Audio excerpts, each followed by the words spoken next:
May kilala ka bang senior na bigla na lang inatake sa puso o bigla ang lumabo ang paningin kahit hindi naman daw siya nagkukulang sa pagkain?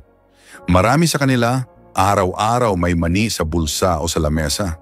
Mani na akala nila'y mabuti sa katawan. Mani na binili sa palengke, ginawang merienda habang nanonood ng TV o nagkakape sa umaga. Pero ang hindi alam ng karamihan, hindi lahat ng mani ay pantay-pantay.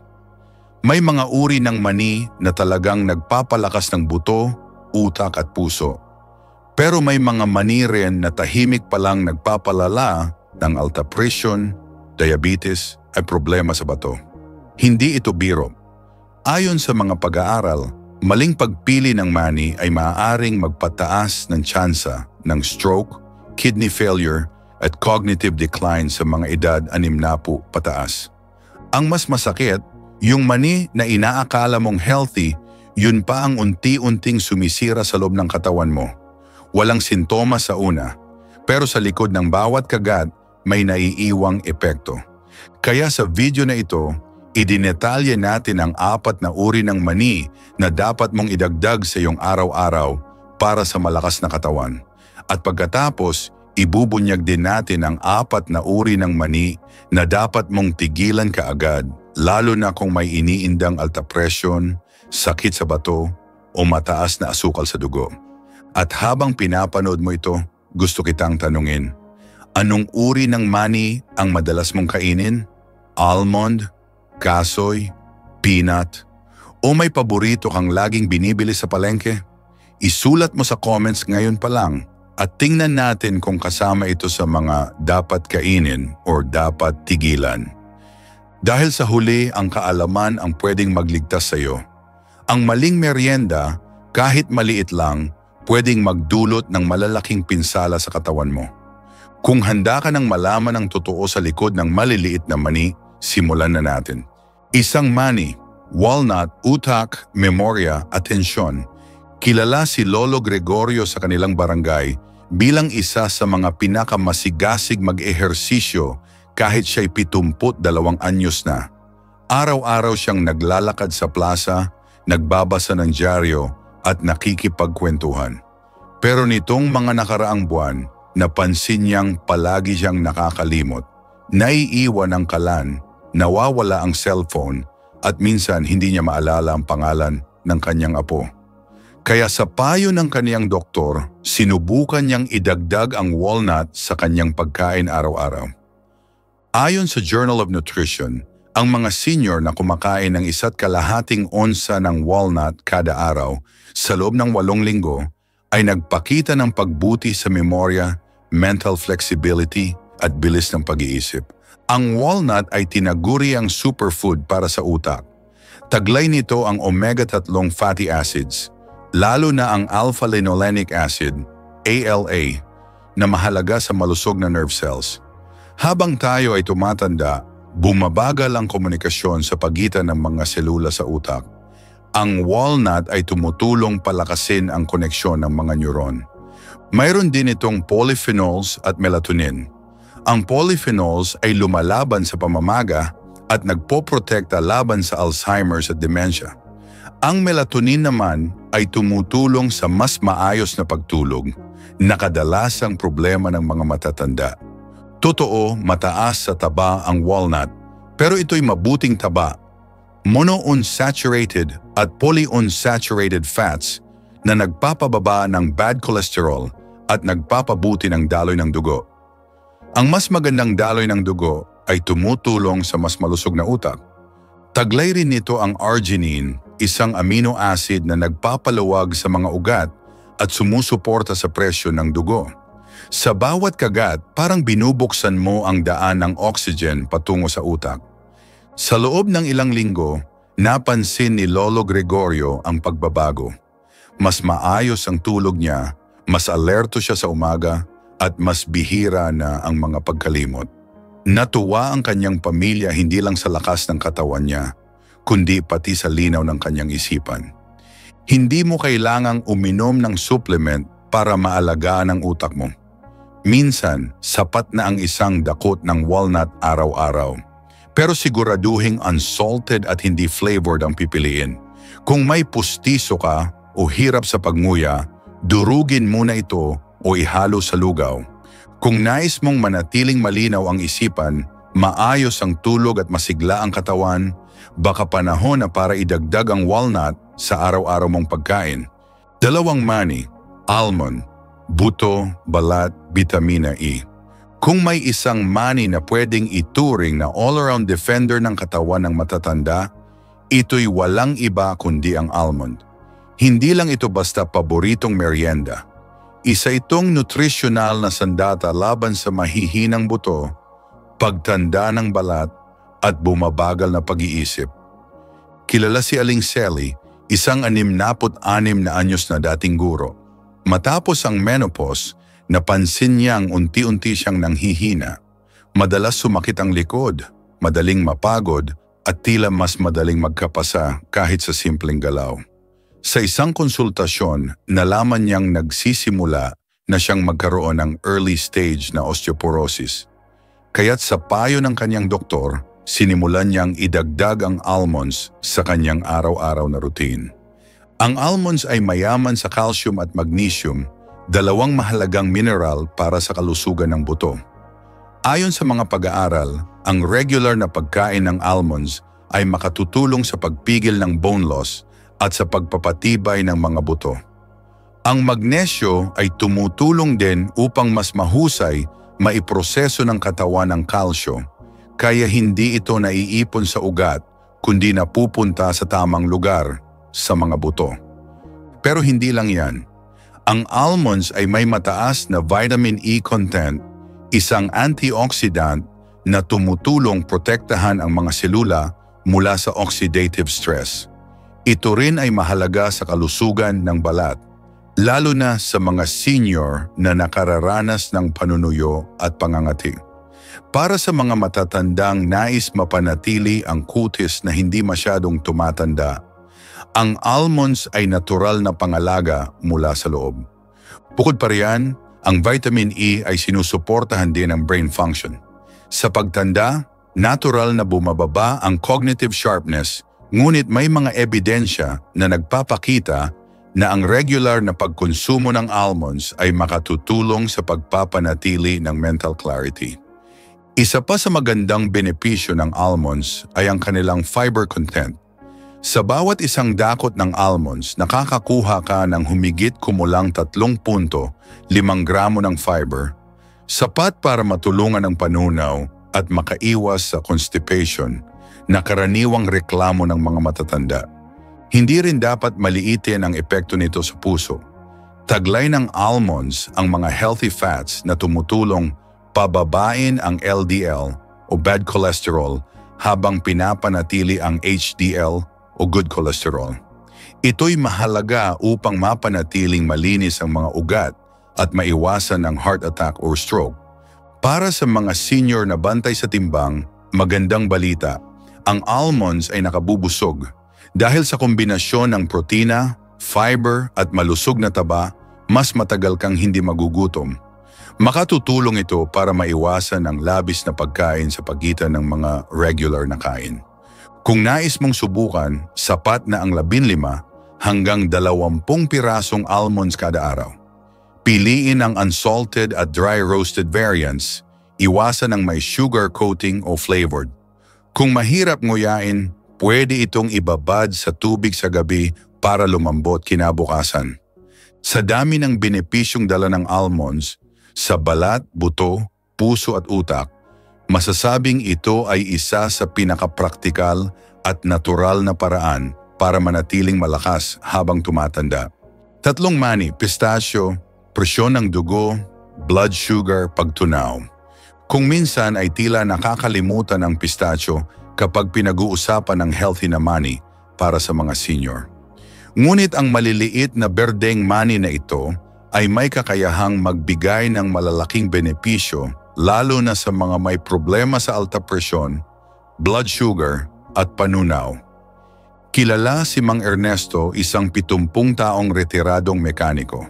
Sa loob ng maraming taon ay mataas ang kanyang blood pressure at hirap siyang i-control ang kanyang blood sugar. Sanay siyang kumain ng matamis sa hapon, mga biskwit o candy bilang merienda. Ngunit nang irekomenda ng nutritionist ng health center ang pistachio bilang alternatibo, sinubukan niya ito. Sa loob lamang ng 2 buwan, nagulat siya sa epekto nito. Una sa lahat, ang pistachio ay mataas sa potassium, isang mineral na tumutulong pababain ang presyo ng dugo. Ayon sa mga pag-aaral, ang regular na pagkain ng pistachio ay makatutulong magbaba ng systolic blood pressure ng 3 hanggang 5 puntos. Katumbas ng epekto ng ilang maintenance medicine pero walang side effect. Pangalawa, ang pistachio ay may mababang glycemic index. Nangangahulugang hindi ito nagdudulot ng biglaang pagtaas ng blood sugar. Para sa mga may diabetes or pre-diabetes, ito ay mahalaga. Bukod dito, taglay ng pistachio ang fiber at protina na parehong tumutulong pabagalin ang pagsipsip ng asukal sa dugo, kaya naiiwasan ang sudden spikes. Para sa panunaw, malaking tulong din ang pistachio. Sa bawat ounce, 49 na piraso, may humigit kumulang 3 gramo ng fiber. Nakakatulong ito sa regular na pagdumi at pinapakain din ang good bacteria sa bituka. Para sa mga matatandang may constipation, ito'y natural at masarap na solusyon. Isa pang natatanging katangian ng pistachio ay ang taglay nitong lutein at zeaxanthin, 2 antioxidants na tumutulong protektahan ang mata laban sa age-related macular degeneration. Sa pagtanda, lumalabo ang paningin, pero ang nutrients na ito ay sumusuporta sa kalusugan ng retina. At hindi lang katawan ang nakikinabang, pati isip. Dahil kailangang balatan ang pistachio bago kainin, hinihikayat nito ang mindful eating. Ayon sa isang pag-aaral sa International Journal of Obesity, ang pagkakaroon ng visible na mga balat ng pistachio sa mesa ay nagsisilbing visual cue na sapat na ang iyong kinain. Maiiwasan ang sobra-sobrang pagkain na karaniwan sa matatanda. Para sa mga senior na may rayuma o arthritis sa kamay, pumili ng half-open pistachios. Mas madaling balatan, mas hindi masakit sa kasukasuan. Ang inire-recommendang dami, 49 na piraso o humigit kumulang 1 onsa kada araw, unsalted o lightly salted lamang. Iwasan ang honey roasted o flavored na variant dahil naglalaman ito ng dagdag na asukal at sodium. Sa tulong ng pistachio, nakontrolado ang presyo ng dugo, naiiwasan ang biglaang pagtaas ng blood sugar at mas napapabuti ang digestion. Isang maliit na mani pero malaki ang ambag sa mas maayos at malusog na pagtanda. 4 na mani, pili nut, rare at super nut ng mga Pilipino. Sa dami ng banyagang mani na pinag-uusapan sa kalusugan, madalas nakakaligtaan ng pili nut, isang lokal na yaman na bihirang nabibigyan ng sapat na atensyon. Pero kung ikaw ay isang senior na naghahanap ng natural, masustansya at abot kayang mani, baka ito na ang hinahanap mo. Ang pili nut ay kilala sa pagiging rich in healthy fats, lalo na ang monounsaturated fats na kapareho ng matatagpuan sa olive oil. Ang taba na ito ay tumutulong pababain ang bad cholesterol at panatilihing malusog ang puso. Isang napakahalagang aspeto sa kalusugan ng mga matatanda. Bukod dito, mababa rin ito sa carbohydrates, kaya mainam para sa mga nagbabantay ng blood sugar. Mayaman din ito sa magnesium at phosphorus, 2 mahalagang mineral para sa kalakasan ng buto at pag-iwas sa pananakit ng kasukasuan. Sa bawat 100 gramo ng pili nut, nakakakuha ka ng mahigit 80% ng daily magnesium requirement ng isang senior. Bukod pa dyan, ang pili nut ay mataas din sa vitamin A at antioxidants na sumusuporta sa paningin, balat at resistensya laban sa mga sakit. Isang dakot lang sa isang araw ay makatutulong para mapanatiling aktibo ang katawan sa edad 60 taon pataas. Isang unique na katangian ng pili nut ay ang lambot ng laman nito. Hindi ito kasing tigas ng almond o cashew, kaya napakainam ito sa mga senior na may pustiso, mahina ang panga o hirap sa pagnguya. Pero tandaan, iwasan ang mga pili nut na may added sugar o sobrang alat. Piliin ang plain roasted or lightly salted variant at kung maaari, yung sariwa mula sa lokal na pamilihan. Kung gusto mong patuloy na makatanggap ng ganitong kaalaman para sa iyong kalusugan, inaanyayahan kitang mag-subscribe sa Gintong Edad. Isa lang itong simpleng paraan para manatili kang may access sa mga kaalaman na makatutulong sa iyo araw-araw. At kung may kaibigan kang senior din, mas mabuting i-share mo rin ito sa kanya. Ang pilinot ay hindi lang basta merienda. Isa itong underrated na superfood na tunay na Pilipino at tunay na kapakipakinabang para sa mga senior na gustong manatiling malakas, alerto at malayo sa sakit. 5 mani, cashew, kidney stones, sugar spikes, choking risk. Marami ang nagkakagusto sa cashew dahil sa malambot na laman at malinamnam na lasa nito. Isa ito sa pinaka-popular na mani sa mga grocery at palengke. Ngunit para sa mga senior, may ilang seryosong dahilan kung bakit ang cashew ay dapat kainin ng may matinding pag-iingat. O kung maaari, iwasan na. Una sa lahat, mataas ang oxalate content ng cashew. Ang oxalate ay isang natural na compound na, kapag sumobra sa katawan, ay nagbubuo ng kidney stones. Sa mga matatandang may kasaysayan ng problema sa bato o kulang sa hydration, mas mataas ang posibilidad na maapektuhan. Ayon sa mga urologists, ang regular na pagkain ng cashew ay maaaring makadagdag sa panganib na ito. Pangalawa, ang cashew ay may mas mataas na carbohydrate content kaysa sa ibang mani. Sa bawat isang ounce, may halos 9 na gram ng carbs ito.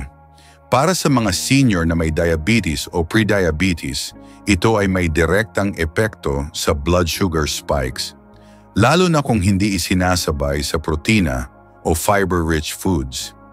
Isa pang delikadong aspeto ng cashew ay ang hugis at texture nito. Dahil sa pagiging makinis at madulas, mas madali itong mabulunan kumpara sa ibang mani. Para sa mga may problema sa paglunok o may kahinaan sa lalamunan, ang cashew ay may choking risk na hindi dapat maliitin. Bukod dito, ang karamihan sa mga commercially available na cashew ay salted o may added oils. Ang labis na sodium ay pwedeng magdulot ng fluid retention at dagdag na strain sa puso, lalo na sa mga senior na may alta presyon. May ilang variant din na may added sugar na nagpapalala sa epekto sa blood sugar. May mga kaso rin ng mga matatanda na nakararanas ng digestive discomfort matapos kumain ng maraming cashew. Posibleng sanhi ito ng mga enzyme inhibitors na taglay ng mani na nagpapahirap sa pagtunaw ng protina, lalo na kung kulang sa stomach acid. Hindi naman nangangahulog ang bawal na agad ang cashew para sa lahat. Ngunit kung ikaw ay may kasaysayan ng kidney problems, mataas na asukal sa dugo o kahirapan sa paglunok, mas mabuting umiwas o limitahan ang konsumo. Mas mainam na pumili ng mas ligtas at mas balanseng alternatibo gaya ng almond o pistachio. Sa panahong ang bawat pagkain ay may direktang epekto sa ating kalusugan, mahalagang piliin natin ang mga bagay na tunay na nagbibigay ng benepisyo, hindi lamang panandali ang sarap. Dahil sa edad nating ito, bawat kagat ay may kaakibat na epekto sa ating katawan. 6 mani, macadamia, saturated fat, gallbladder, weight gain, masarap, buttery at parang sosyal, ganyan madalas ilarawan ang macadamia nuts. Ngunit sa likod ng masarap nitong lasa at premium na itsura, may mga katotohanan tungkol sa mani na ito na dapat ikabahala ng mga senior. Una sa lahat, ang macadamia ang may pinakamataas na calorie at fat content sa lahat ng karaniwang mani. Sa bawat ounce, halos 200 calories at 22 grams ng fat ang taglay nito. Oo, healthy fats ang ilan sa mga ito. Pero sobra pa rin ang dami para sa isang senior na may mabagal na metabolism. Kung hindi kontrolado ang dami, madaling makadagdag ng timbang ng hindi namamalayan. Ikalawa, mataas ang saturated fat ng macadamia kumpara sa almonds o walnuts. Ito'y maaaring magpataas ng LDL cholesterol at magdulot ng pressure sa puso. Sa mga matatanda na may maintenance para sa cholesterol o may kasaysayan ng stroke sa pamilya, hindi ito magandang balita. Hindi lang puso ang apektado. Ang mataas na fat content ng macadamia ay masyadong mabigat para sa gallbladder, lalo na sa mga may gallstone o may naoperahan na. Ang ilang senior ay nakararanas ng pagsakit ng tiyan matapos kumain ng kahit maliit na dami nito. Bukod dito, ang macadamia ay matigas at siksik. Para sa mga may pustiso, sensitive na gilagid o mahina ang panga, delikado ito. Mas mataas ang risk ng pagkapinsala sa ngipin o choking kung hindi maingat sa pagkain. Dagdag pa, karamihan sa mga nabibiling macadamia ay may flavoring at mataas sa sodium, maalat, sweet-coated o may dagdag na mantika, mga bagay na nagpapasarap nga pero maaaring magpalala ng alta presyon, bloating, o fatigue. Kung isa ka sa mga senior na regular na kumakain ng macadamia, tanungin mo ang sarili mo ngayon, napansin mo bang may pagdagdag sa timbang mo? Mas madalas ka bang mapagod? O kaya ay nanakit ang tiyan mo kahit konti lang ang kinain mo? Marahil ito na ang senyales na dapat mong tingnan nang mas mabuti ang merienda mong akala mo ay harmless lang. Kung may sagot ka sa mga tanong na, yan, huwag mo na lang itago, ikwento mo sa comments. Dahil baka ang nararanasan mo ay nararanasan na rin ng iba, pero hindi nila alam kung saan nanggagaling. Isang simpleng komento mo lang ay pwedeng makatulong sa kapwa mo senior na ngayon ay nagtatanong rin, bakit kaya ako biglang lumubo o sumakit ang tiyan? Sa mga ganitong edad, hindi sapat ang basta masarap. Kailangan siguradong ligtas. At para sa ilang katawan, hindi kasama doon ang macadamia, 7 many flavored nuts, sugar, sodium, additives. Kung may uri ng mani na madalas nating inaakalang pampatanggal ng umay, ito'y walang iba kundi ang mga flavored nuts. Honey roasted, barbecue coated, cheesy o may chocolate glaze. Lahat ito ay mabango, masarap at madalas ay addicting. Pero kung senior ka na, kailangan mo itong tingnan ng mas kritikal. Ang problema sa mga flavored nuts ay hindi lamang nasa asin o asukal, kundi sa kombinasyon ng maraming unhealthy additives. Ayon sa mga pagsusuri, karamihan sa mga ganitong produkto ay may mataas na added sugar na maaaring magpataas ng blood sugar nang hindi mo namamalayan. Isipin mo, isang dakot lang ng honey-roasted peanuts ay maaaring may kasing dami ng asukal ng isang buong kutsarita ng white sugar. Para sa mga may diabetes o pre-diabetes, ito ay lubhang delikado. Kapag sinabayan pa ng sedentary lifestyle, ang epekto ay mabilis na weight gain, insulin resistance, at paglala ng kondisyon.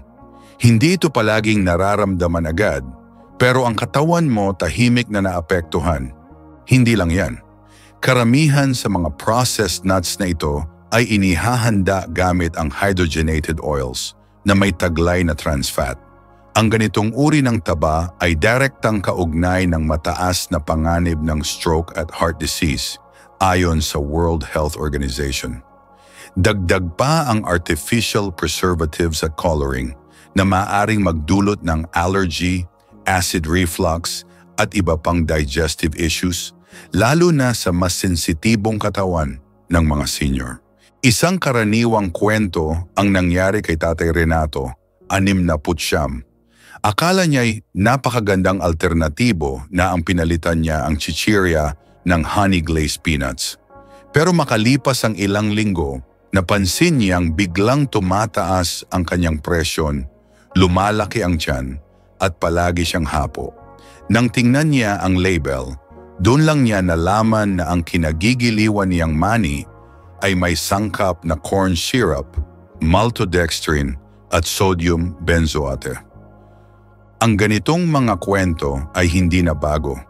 Kaya kung ikaw ay kumakain ng flavored nuts sa regular na basis, baka oras na para i-check mo rin ang nutrition label.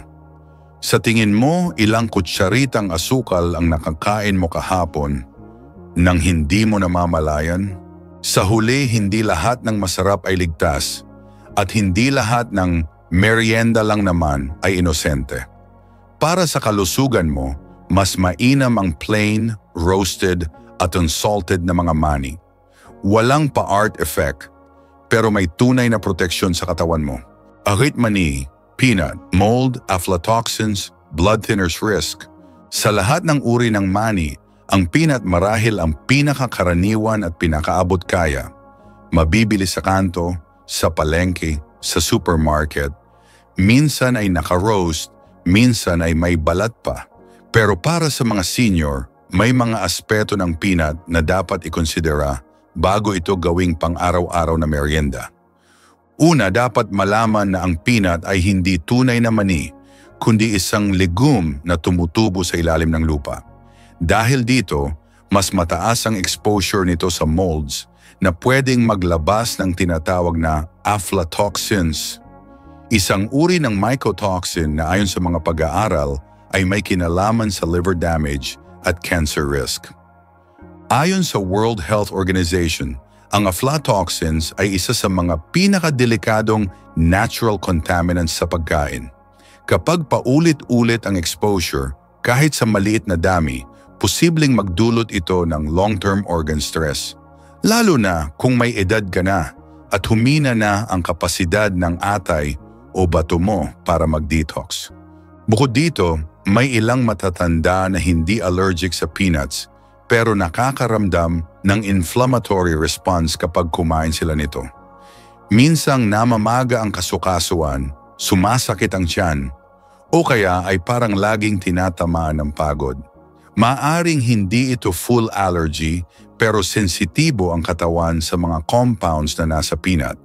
Dagdag pa, ang peanut ay may taglay na omega-6 fatty acids na kapag hindi na balanse ng sapat na omega-3 ay maaring magpalala ng inflamasyon sa katawan.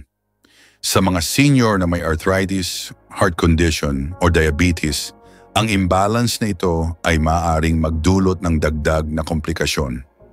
Isang hindi madalas pag-usapan pero mahalagang babala. Ang vitamin K content ng peanuts ay maaaring makaapekto sa mga iniinom na blood thinners gaya ng warfarin. Kapag hindi napansin, pwede itong magdulot ng internal bleeding o iba pang komplikasyon sa sirkulasyon ng dugo.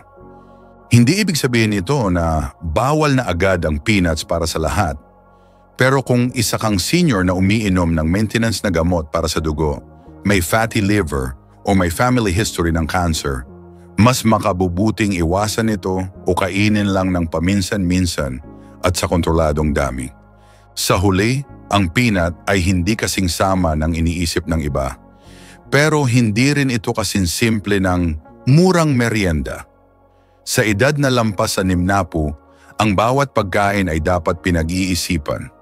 Dahil minsan, ang iniwasan mo ngayon ang siyang magliligtas sa kalusugan mo bukas. Maliit na mani, malaking epekto. Hindi lahat ng pag-iingat ay may kasamang babala. Minsan tahimik na dumarating ang problema. Sa anyo ng pagkain na araw-araw mong minamaliit, isang dakot ng mani, isang simpleng merienda. Pero sa katawan ng isang 65 anyos, ang epekto ay hindi na ganoon kasimple. Habang binabalikan natin ang mga mani na mabuti at masama, malinaw ang pattern. Hindi sapat ang label na healthy.